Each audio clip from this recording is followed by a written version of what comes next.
ಬರ್ರಿ ನೀವು ಬರ್ರಿ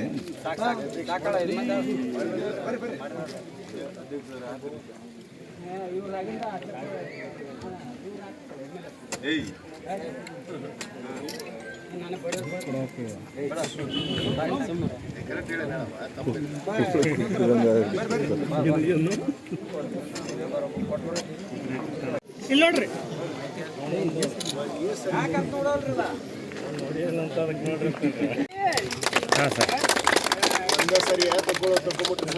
ಸರಿ ಸರ್ ಸರ್ ಪೂರ ಸರ್ ಪೂರ sir sir sir sir okay sir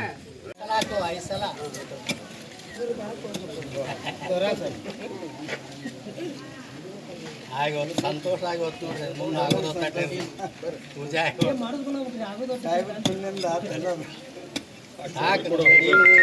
ಈಗಾಗಲೇ ಗದ್ದಿನಕೇರಿಯವರು ಹೇಳಿದ ಹಾಗೆ ನಾವು ಏನು ಚುನಾವಣೆ ಪೂರ್ವದಲ್ಲಿ ಈ ಮೂರು ಗ್ರಾಮದಲ್ಲಿ ಮಾತು ಕೊಟ್ಟಿದ್ವಿ.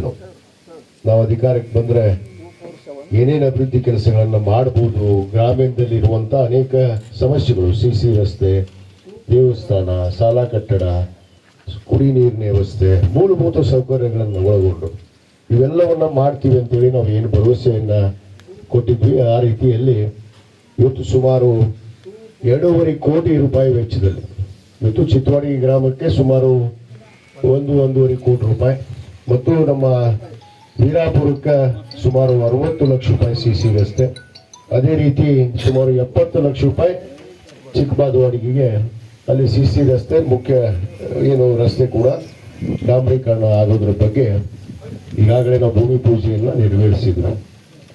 ಯಾಕಂದ್ರೆ ಅನೇಕ ದಿವಸದಿಂದ ಈ ಕಾಮಗಾರಿ ಆಗಿರಲಿಲ್ಲ. ಯಾಕಂದ್ರೆ ತಾವೆಲ್ಲ ಬಹುದಿನದಿಂದ ಬೇಡಿಕೆಯನ್ನು ಇಟ್ಟಿದ್ವಿ.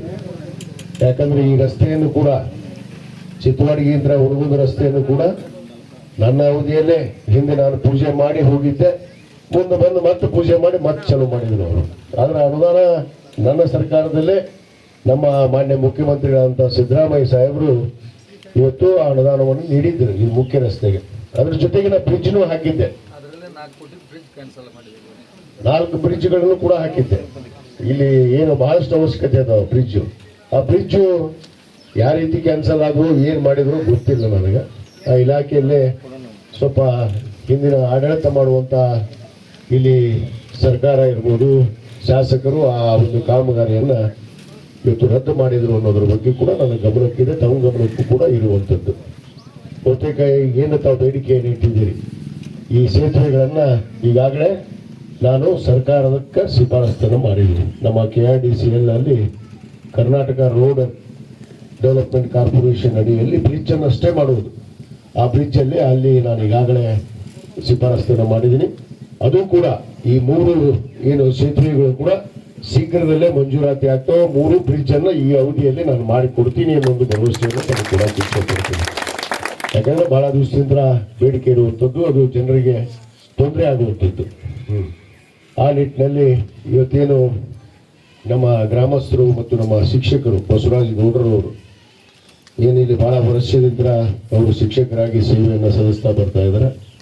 ಇವತ್ತು ಅವರ ಬೇಡಿಕೆ ಕೂಡ ಇದೆ, ಶಾಲಾ ಕಾಂಪೌಂಡ್ ಆಗಬೇಕು, ಶಾಲಾ ಕೊಠಡಿಗಳು ಈಗಾಗಲೇ ಬಹಳಷ್ಟು ಹಳೆ ಕಟ್ಟಡಗಳಿದಾವೆ, ಅವನ್ನ ಹೊಸ ಕಟ್ಟಡಗಳನ್ನು ಮಾಡಿಕೊಡ್ಬೇಕು ಅನ್ನೋದನ್ನು ನಮ್ಮ ಮಾನ್ಯ ಮುಖ್ಯಮಂತ್ರಿಗಳಂತ ಸಿದ್ದರಾಮಯ್ಯ ಸಾಹೇಬರು ಕಳೆದ ವರ್ಷ ನಾವು ಶಾಸಕರಾದ ತಕ್ಷಣ ಪ್ರತಿಯೊಬ್ಬ ಶಾಸಕನಿಗೆ 25 ಕೋಟಿ ಅನುದಾನವನ್ನು ಕೊಟ್ಟು ಆ 25 ಕೋಟಿಯಲ್ಲೇ ಇವತ್ತು 2.5 ಕೋಟಿ ಅನುದಾನವನ್ನು ನಿಮ್ಮ ಚಿತ್ತವಾಡಿಗೆ 1.5 ಕೋಟಿ ವೀರಾಪುರ್ಗೆ ಇಲ್ಲಿ ಕೊಟ್ಟಿದ್ದೀವಿ.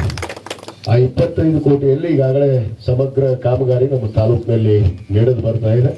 ಇವತ್ತೇನು ಶಾಲೆಗೂ ಕೂಡ 5 ಕೋಟಿ ರೂಪಾಯಿ ಕೊಟ್ಟಿದ್ದೀವಿ. ಶಾಲೆ ರಿಪೇರಿಗೆ, ಶಾಲಾ ಹೊಸ ಕಟ್ಟಡಕ್ಕೆ ನಾನು ಅದೇ 25 ಕೋಟಿಯಲ್ಲಿ 5 ಕೋಟಿ ರೂಪಾಯಿ ಅದು ಕೂಡ ಟೆಂಡರ್ ಹಂತದಲ್ಲಿದೆ.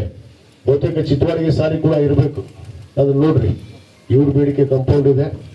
ನಮ್ಮ ಜಿಲ್ಲಾ ಪಂಚಾಯತಿ ಅಭಿಯಂತರು ಇಲ್ಲೇ ಇದ್ದಾರೆ ಮತ್ತು ಪಂಚಾಯತಿ ಅಭಿವೃದ್ಧಿ ಅಧಿಕಾರಿ ಕೂಡ ಇಲ್ಲೇ ಇದ್ದಾರೆ. ಪಂಚಾಯತಿಯಲ್ಲಿ ನೀವು ಈ ಕೆಲಸಗಳನ್ನು ತಗೋಬಹುದು. ಏನು ಅಧ್ಯಕ್ಷ ಹಾಕೊಂಡಿದ್ದೀರಾ? ಕಾಂಪೌಂಡು ಮತ್ತೆ 1.5 ಲಕ್ಷ ಈಗಾಗಲೇ ಅನುದಾನ ಇಟ್ಕೊಂಡಿದ್ದಾರೆ.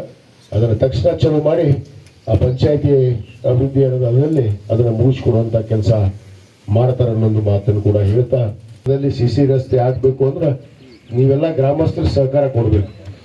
ಅವಾಗ ಒಳ್ಳೆ ಕೆಲಸಗಳಾಗ್ತಾವೆ.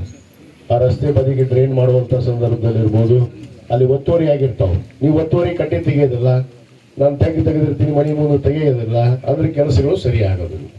ಅದಕ್ಕೆ ದಯವಿಟ್ಟು ನಾವು ವಿನಂತಿ ಮಾಡ್ಕೋತೀನಿ, ತಾವೆಲ್ಲರೂ ಸಹಕಾರ ಮಾಡ್ರಿ. ಅವ್ರು ಏನೇ ಕೆಲಸಗಳಿದ್ರು ಕೂಡ ಒಂದು ಚಾಚು ಚುಕ್ಕದ ಕೆಲಸಗಳನ್ನು ನಮ್ಮ ಇಂಜಿನಿಯರು ಮತ್ತು ನಮ್ಮ ಗುತ್ತಿಗೆದಾರರಾದಂಥ ರಮೇಶ್ ವರ್ಮಾ ಅವರು ಅವನ್ನ ನಿಭಾಯಿಸ್ತಾರೆ ಅನ್ನೊಂದು ಮಾತನ್ನು ಹೇಳಿ, ಮತ್ತೊಮ್ಮೆ ಚಿತ್ತವಾಡಿ ಶುದ್ಧ ಕುಡಿಯುವ ಘಟಕ ನಮ್ಮ ವೀರಂಗೌಡರು ಹೇಳಿದ್ರು, ಮರ್ತ ಬಿಟ್ಟಿದ್ರು. ಶುದ್ಧ ಕುಡಿಯುವ ಘಟಕವನ್ನು ಖಂಡಿತವಾಗಿ ನಾನು ಈ DMF ಫಂಡಲ್ಲಿ ಮಂಜೂರು ಮಾಡ್ತೀನಿ. ನೀವು ಜಾಗ ನೋಡ್ಕೊಡ್ರಿ, ನೀವು ಜಾಗ ಡಿಸೈಡ್ ಮಾಡ್ರಿ. ನಾನು ಇಂಜಿನಿಯರ್ ಕಳಿಸ್ತೀನಿ, ನೀವು ಎಲ್ಲಿ ಜಾಗ ತೋರಿಸ್ತೀರಿ ಅಲ್ಲಿ ಶುದ್ಧ ಕುಡಿಯುವ ಘಟಕವನ್ನು ಮಾಡಿಕೊಡುವಂಥ ಕೆಲಸ ಮಾಡ್ತೀವಿ.